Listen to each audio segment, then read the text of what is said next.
Hello नमस्ते सबैजनालाई।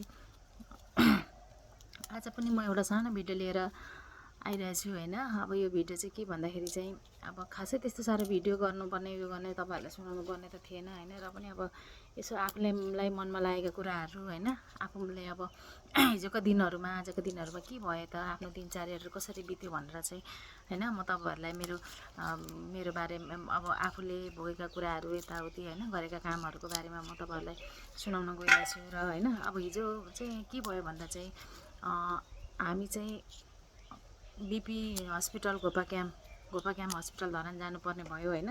अब किन धरान गएको भन्दाखेरि चाहिँ अब मेरो साथीलाई चाहिँ अलिकति स्वास्थ्यमा समस्या भएछ हैन, स्वास्थ्य गडबड भएछ। अब त्यो गडबड हुँदाखेरि चाहिँ अनि मेरो साथीले मलाई भने कि तपाईँलाई त हैन धरान बस्नुभएको मान्छे अब केही कुराहरू थाहा होला घोपा क्याम्पको बारेमा हैन, बारेमा यसो बुझिदिनुहोस् न, सोधिदिनुहोस् हैन, मलाई अब जो हेल्प गर्नु छ भने हेल्प गरिदिनु हैन अब भन्नुभयो। अनि मैले भने अब साथीलाई स्वास्थ्य समस्या हुँदाखेरि किन सहयोग नगर्ने हैन। अब भोलिको दिनमा आफूलाई पनि पर्छ, आफूलाई पनि साथीसँग सहयोग माग्नुपर्ने दिन आउँछ। त्यही भएर मैले भने ठिकै छ हुन्छ हैन, म सहयोग गर्छु तपाईँलाई भने। अनि मैले भने अनि उहाँले भन्नुभयो अनि के सम्बन्धी देखाउनु हुने कारण भनेर भन्दाखेरि चाहिँ मेरो न्युरो सम्बन्धी हो हैन। मैले अब यहाँनिर अब साधारण अब कुन यसो कता हस्पिटलहरूतिर गएर उहाँले देखाउनु भएछ।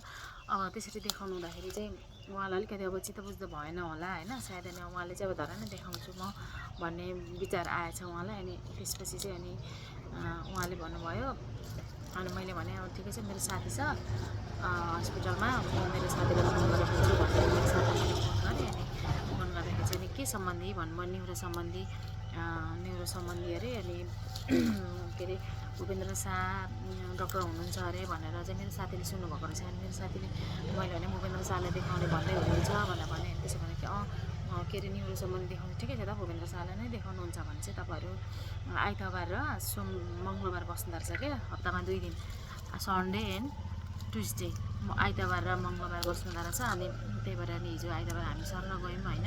अब हस्पिटलमा गयौँ। अनि जाँदाखेरि चाहिँ गएपछि अनि हस्पिटलमा गएर अब भिड थियो होइन। पालो कुर्दा बल्ल पालो आयो। अनि पालो आयो अनि डक्टरलाई देखाएँ मऱ्यौँ। अनि देखाएपछि डक्टरलेसँग भेट भयो। डक्टरले के भन्नुभयो भनेदेखि चाहिँ मेरो साथीको चाहिँ के समस्या रहेछ भने न्युरो सम्बन्धी। अब अहिले मैले यसरी बुझ्दाखेरि चाहिँ अब हुन त यसरी अब हामीले सुन्दा र देख्दाखेरि चाहिँ स्किन सम्बन्धी पर्ने यो जस्तो लाग्ने होइन। तर अब डक्टरकोमै गएर बुझ्दाखेरि चाहिँ के रहेछ भने जस्तो न्युरो नै सम्बन्धी हो रहेछ भन्ने लाग्यो क्या मलाई पनि अहिले चाहिँ। अब कस्तो खालको भनेदेखि चाहिँ समस्या मेरो साथीको चाहिँ यो आँखाको यो जुन लोती हुन्छ नि, यो लोती चाहिँ अब आजभन्दा भोलिभन्दा पर्सि दिनदिनै हुँदै यसरी यो तल हुँदै यसरी आउने होइन, तल झर्दै आउने। अब यसरी तल झरेपछि यो आँखाको परेलाहरू पनि तल अब हुने होइन।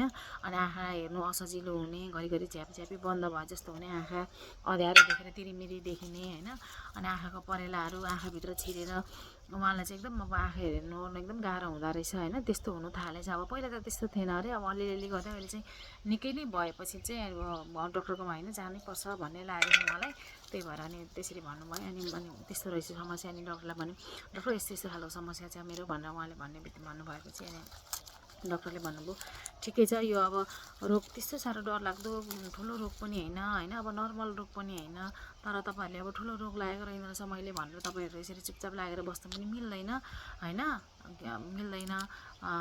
यो चाहिँ बेलैमा नै ट्रिटमेन्ट गर्नुपर्छ भन्नुभयो होइन। अब किन मिल्दैन रहेछ, किन चुप लाएर बस्नु चाहिँ नहुने रहेछ भनेदेखि चाहिँ जस्तो हाम्रो अब शरीरको यो अङ्ग चाहिँ यो उँधो झर्दै गयो भने चाहिँ यो अङ्गले काम गर्नु छोडेको अरे क्या। अब प्यारालाइसिस हुने क्या। अब पछि गएर चाहिँ जस्तो अब यो यति प्यारालाइसिस हुनु सुरु भयो भने यो हुँदा घाला सुरु गर्नु हुने। अनि यो जिब्रोहरू नचल्ने, खानुहरू असजिलो हुने होइन, बोल्नु अप्ठ्यारो हुने, घाँटीमा के अड्के जस्तो हुने।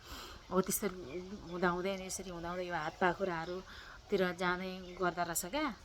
हात पाखुराहरू नचल्ने हुँदाहुँदै पछि गएर प्यारालाइसिस हुने धेरै नै चान्स हुँदो रहेछ। त्यही भएर बेलैमा नै यसको उपचारहरू चाहिँ गर्नुपर्दो रहेछ होइन। अनि डक्टरले भन्नुभयो यो 2टा कारणले गर्दाखेरि चाहिँ यो आँखा यसरी पहिलो सिम्पटम अरे क्या। अब यो आँखा यसरी झर्नु थाल्नु भनेको यो रोगको, जस्तै अब यो रोग चाहिँ चाहिँ दुईवटा कारणले हुन्छ अरे क्या। अब त्यो दुईवटा कारण चाहिँ के हो भन्दाखेरि चाहिँ डक्टरी टर्ममा भन्नुभयो होइन, उहाँ डक्टरले यो कारणले हुन्छ, तर यो दुईवटा कारणमा पनि तपाईँको कुन कारणले गर्दा हो भनेर चाहिँ अब पत्ता लगाउनुपर्छ। यो पत्ता लगाउनुको लागि चाहिँ तपाईँको पत्ता लगाउनको लागि चाहिँ अब तपाईँलाई ब्लड टेस्टहरू गर्नुपर्छ, अनि मात्रै थाहा हुन्छ।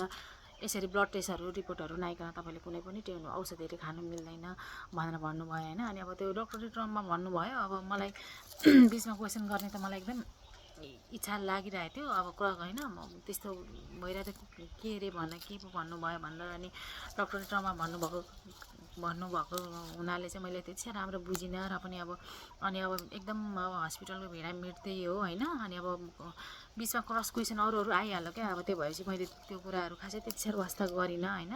अब मैले बुझिहालेँ सरै। अब उहाँ मेरो साथीले पनि बुझ्यौँ, दुईजनै भित्र छिरेको थियौँ। अनि मेरो साथी र मैले नै दुईजनाले मजाले बुझ्यौँ। अनि ब्लडहरू अब टेस्ट गर्नुपर्छ तपाईँको होइन, ब्लड टेस्ट गर्नुपर्छ, ब्लड टेस्ट गरेर अनि हेर्नुपर्छ, त्यसपछि अनि तपाईँलाई मात्रै औषधिहरू सुरु गर्नुपर्छ भन्नुभयो। अनि त्यसपछि अनि हामी फर्महरू लिएर आयौँ। अनि डक्टरले अनि मलाई एउटा कुरा यो कुरा पनि राम्रो लाग्यो क्या मलाई। अब डक्टरले भन्नुभएको होइन, अब डक्टरले भन्नुभएको कुराहरू मलाई यो पनि राम्रो लाग्यो क्या। जस्तो अब तपाईँहरू झापाबाट आउनुहुँदो रहेछ, धेरै नै टाढोबाट होइन। अब यहीँ धरानैमा बिपी हस्पिटलमै ब्लड दिनु आउनु जानु तपाईँहरूलाई सम्भव हुँदैन होइन। उतै भित्रमटतिरकै कुनै एउटा ल्याबमा गएर तपाईँहरूले राम्रो खालको ल्याबमा गएर तपाईँहरूले ब्लड टेस्टहरू लिएर आउनु भनेर भन्नुभयो क्या। अनि अब त्यसरी भन्नुभयो उहाँले होइन। अनि त्यही भएर अनि अब हामीले फर्महरू लिएर आयौँ होइन। अनि त्यस्तो हुँदा चाहिँ अब धेरै नै राम्रो लाग्यो होइन। न्युरो सम्बन्धी समस्या हुँदाखेरि चाहिँ उहाँ डक्टरलाई सम्पर्क लिनु होला। यति कुराहरू मैले पनि हिजो हस्पिटलमा गएर साथीसँग गएर मैले पनि यो कुराहरू जानकारी दिएँ होइन। अब जानकारी दिएँ। अनि अब अर्को कुरा तपाईँहरूलाई के भन्न चाहन्छु भनेदेखि चाहिँ हामी सबैजनाले बिमा गरेको छौँ नि, स्वास्थ्य बिमा नेपाल सरकारबाट हामीले बिमा 3500 रुपियाँ तिर्यौँ भने हामीले 1 लाखसम्मको सुविधा पाउँछौँ होइन। अब त्यो सुविधा सबैजनाले लिएको छौँ भने यो स्वास्थ्य बिमा त सबैको छ नि। हेर्नु त यो स्वास्थ्य बिमा हो क्या। तपाईँहरू यदि हस्पिटलमा जाँदै हुनुहुन्छ भनेदेखि चाहिँ होइन बिमा कार्ड अनिवार्य छ होइन। रेफर गरेर जाँदै हुनुहुन्छ भने रेफर कार्ड र बिमा कार्ड अनिवार्य छ। अनि अर्को कुरा घोपाक्याममा चाहिँ हामीले यो बिमा कार्डबाट सुविधा लिनु छ भनेदेखि चाहिँ 12 बजेसम्म मात्रै पुर्जी काट्न पाइँदो रहेछ। त्यसपछि उता पुर्जी बन्द हुन्छ। पुर्जी नै हामीले काट्नु पाएनौँ भने हामी डक्टरसँग भेट्न सकिँदैन। त्यो भएर तपाईँहरू सबैजनाले हस्पिटलबाट टाढाबाट जाँदै हुनुहुन्छ भनेदेखि चाहिँ 12 बजेभित्र पुग्ने तरिकाले घोपाक्याममा जानु होला। 12 बजेदेखि उता तपाईँहरूले कुनै पनि सेवा सुविधा बिमाबाट पाउनु हुने छैन। त्यही भएर सुरुमा पुर्जी काट्नको लागि चाहिँ 12 बजेसम्ममा भित्रमा पुग्नुपर्ने रहेछ। र बिमा कार्ड अनिवार्य, टाढोबाट जानुहुन्छ भने रेफर कार्ड अनिवार्य लिएर जानु होला। हस् त, धन्यवाद, थ्याङ्क यू, बाई बाई।